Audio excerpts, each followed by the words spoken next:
Hey legends, and welcome back to the channel where we're finally back from the grave. Like religious figures of old, we don't like staying buried for long, and we like to come back with a splash. So today, we have an awesome review video of Next Level Racing's GTtrack sim racing cockpit. This unit was on back order for a while, but finally allows me to publicly reveal some awesome, painfully backdated news. That I'm now an endorsee of Next Level Racing's products. Cue applause, cue hooray. So you might be thinking, wait Erman, won't that make your review biased? Well, yes, it probably will, but if you follow this channel for long enough, you'll know I dish out the critique just as strongly as I dish out the love for my favourite products. If my beloved rFactor 2 wasn't safe from my ire, you can be sure this cockpit won't be either. The first part of this video is just going to quickly shoot over the unboxing and setup portion of the rig, talking about what you can expect from the packaging and assembly portion, my initial impressions of the build quality and also the difficulty of the build before we jump in and actually do some racing on it. If you want to jump straight to the action and my immediate impressions of racing on the GTtrack, I'll leave a glossary down below for easy navigation through this video. As always, be sure to smash that sub to let YouTube know you're into this sort of content, both to be recommended more of it yourself, as well as giving our little channel a bit of a boost. To kick this off on a rather bizarre tangent, my thanks to Next Level Racing for providing such a sturdy box. I very recently moved home and this thing doubled back as a footstool, a coffee table, a door stopper, and all manner of utilitarian things that someone needs during the frenzy of moving house. As you may suspect, the move was also the reason that the channel has been asleep for the last couple of weeks, and also the reason that I didn't set this cockpit up weeks ago when I first received it. Starting at the very bottom, let's talk about what the GTtrack actually is. The GTtrack is the flagship product of Next Level Racing's cockpit lineup. It's designed based on 8 years of their customers' feedback to create a platform made for serious sim racers and professionals. Its calling card, compared to their prior products, is that this cockpit is made specifically to handle the rigors of direct drive wheels and professional pedals. To that end, its primary aim is to reduce chassis flex as much as possible. It comes with an adjustable wheel mount, pedal tray, shifter/handbrake plate, and some nifty casters you can use to wheel it around your house, like a really expensive shopping trolley.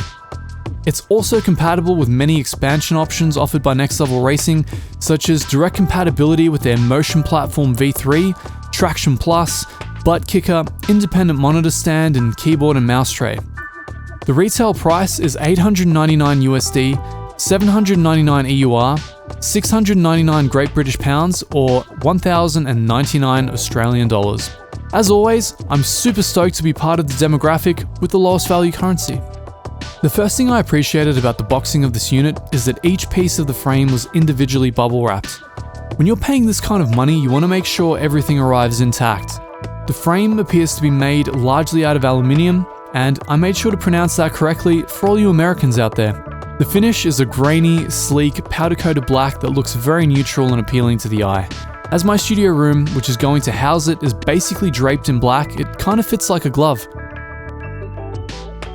We begin by pulling out the box of casters, which is nested within 3 other boxes. We also have a manual, which is a little worse for wear from its interstate journey. The rest are the frame pieces which constitute the cockpit.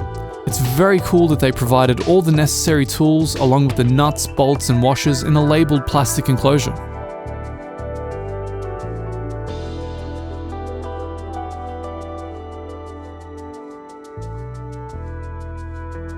Stopping for a second to appreciate that they went as far as providing a harness for the seat, just in case you're concerned that your motion rig has the power to send you flying across the room.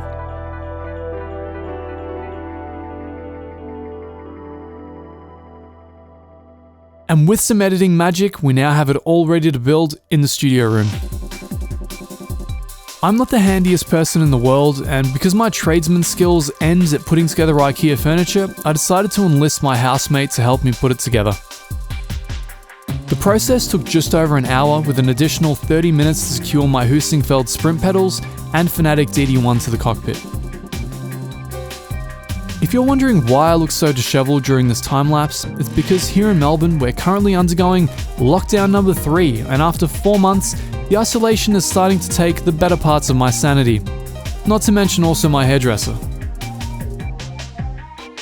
Speaking as a layman, the build is very straightforward and well detailed in the supplied manual. They even provide a supplementary video guide on their website. Some of the frame pieces come pre-drilled, but there's also a lot of messing about with the wrenches, nuts, bolts and washers. At this price range, I kind of wish they'd found a way to pre-drill every piece so you wouldn't have to awkwardly hold nuts in place with a wrench while using an Allen key to get bolts through with the other. It's not the end of the world, but it's a little finicky and a little annoying. They've supplied enough of an excess, so if your nuts, bolts or washers like to go traversing alternate realities like mine often do, you should still be very well covered to complete the build all the same. As we were building it, I could immediately tell that this was several notches higher in overall quality to my last next level racing product, the regular racing wheel stand. While that thing was flexing like crazy from the moment I put it together, this unit gave the impression that they actually factored in rigidity and reinforcement. This is fortunate since it has to deal with my direct drive wheelbase and a brake pedal with a maximum actuation force of 60 kilos. This is very obviously not an in-depth guide based around the build process itself. Both Next Level Racing and Sim Racing Garage have covered that aspect better than I ever could. I'm more interested in talking about how this rig actually feels, whether or not it will improve your sim racing performance and enjoyment, and above all, whether or not it's worth your money. So with that said, let's go and do some actual racing.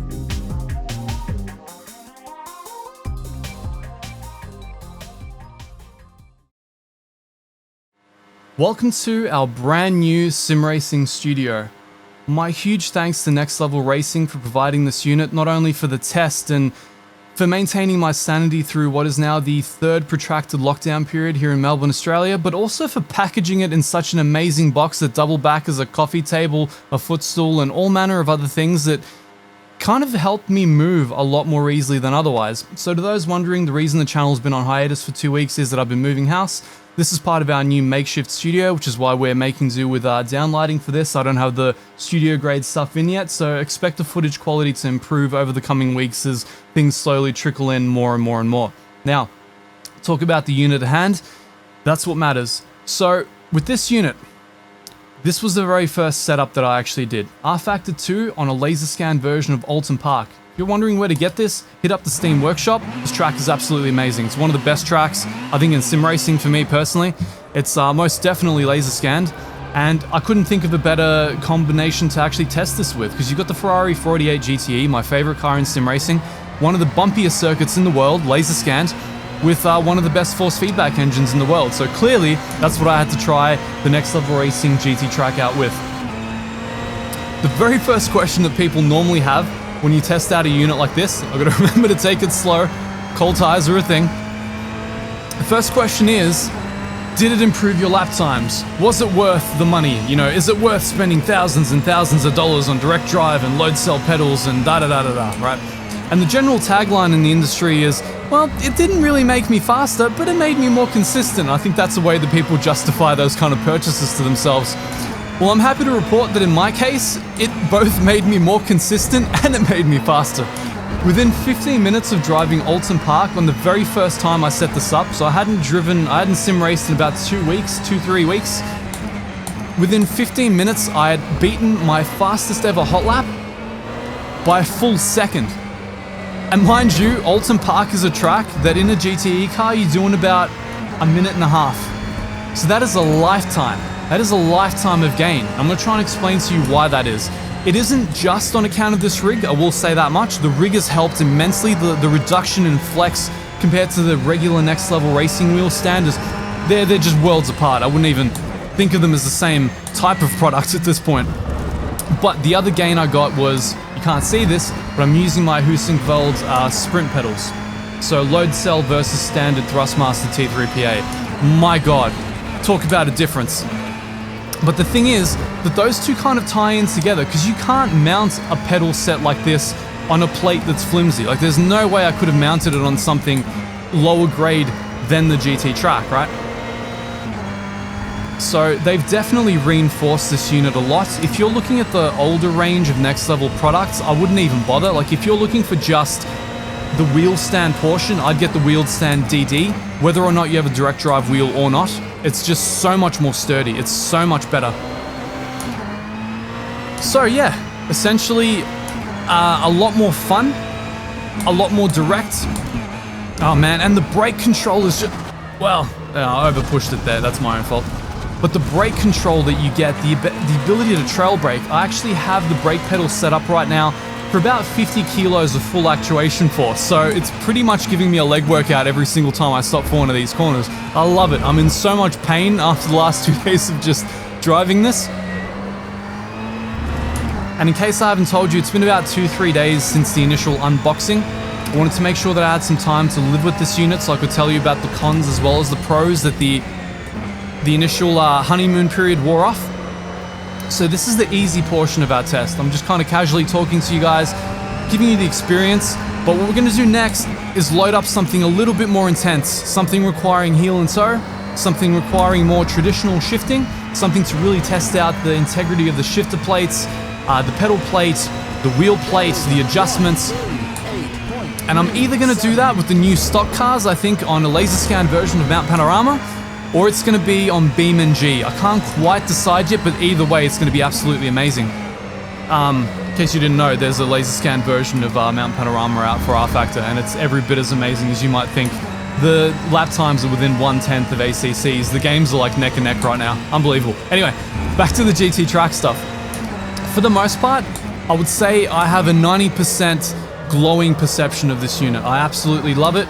It's very hard to complain. The seat is composed, or rather finished, in a sort of a faux leather, I guess, a black faux leather. Very sturdy. It's fairly comfortable for my body type. I've got a car seat actually waiting to go in that I've had for months and months and months, waiting for my new rig. So that'll probably go in after this. But, I mean, if you end up just kind of grabbing this unit and you're saddled with the stock seat, nothing particularly wrong with it.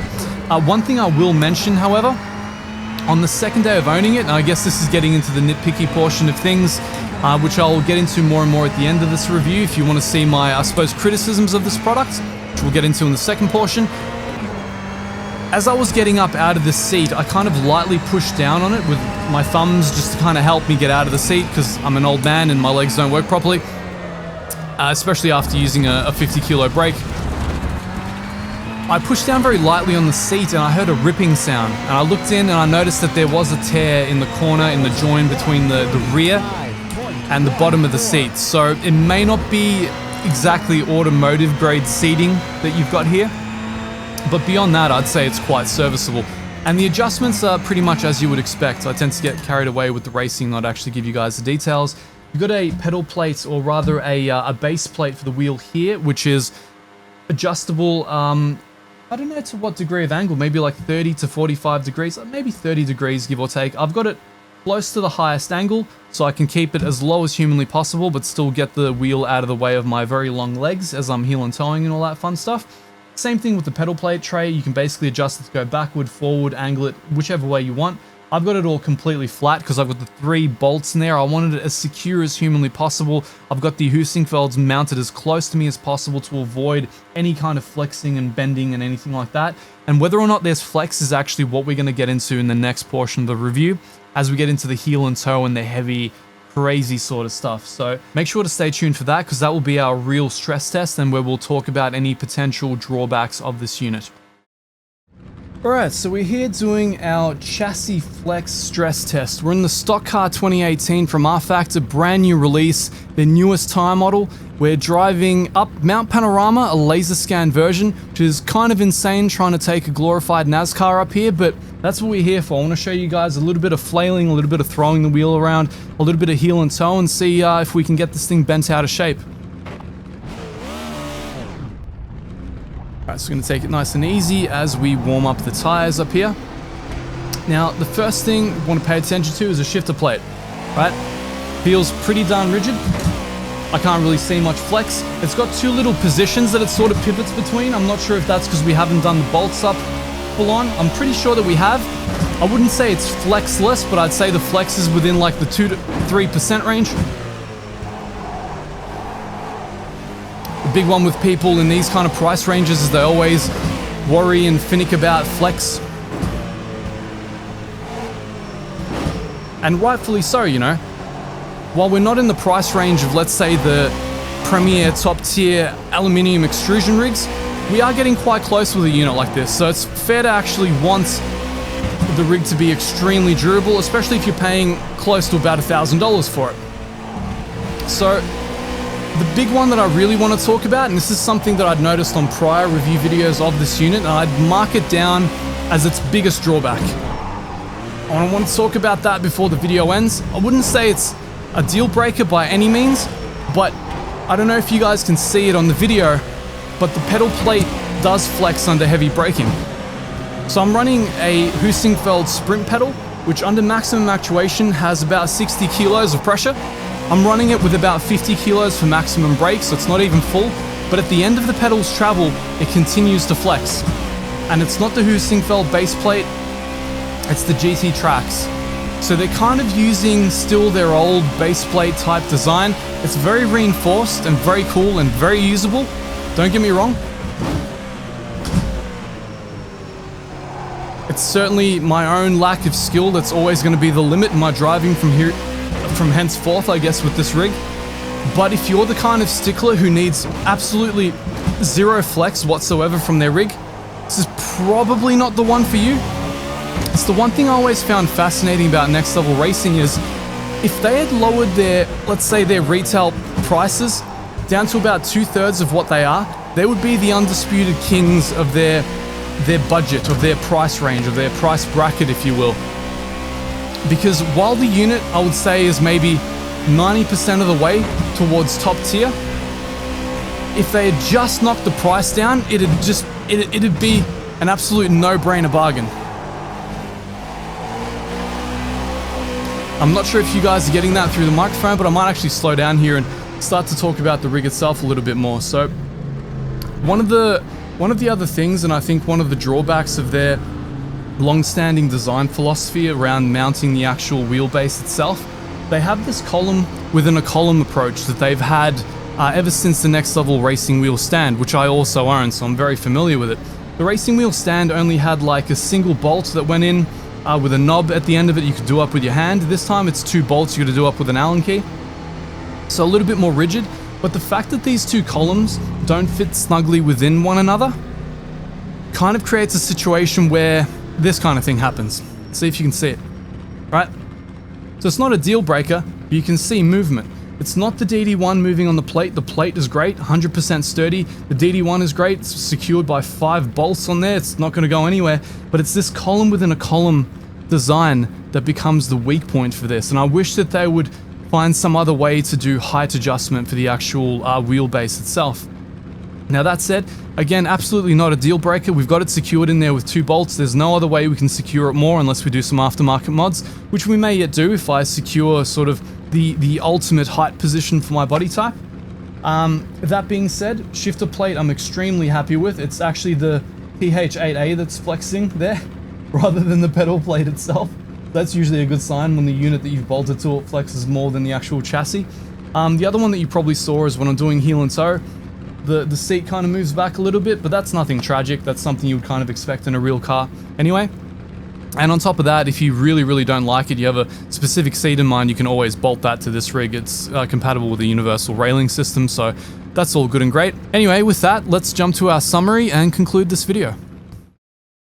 Alright, so thank you guys for joining us on this long-awaited return to the Sim channel. It's been many, many weeks that I've been itching to get a video out, and I couldn't think of a better way than to feature this amazing product from my friends at Next Level Racing.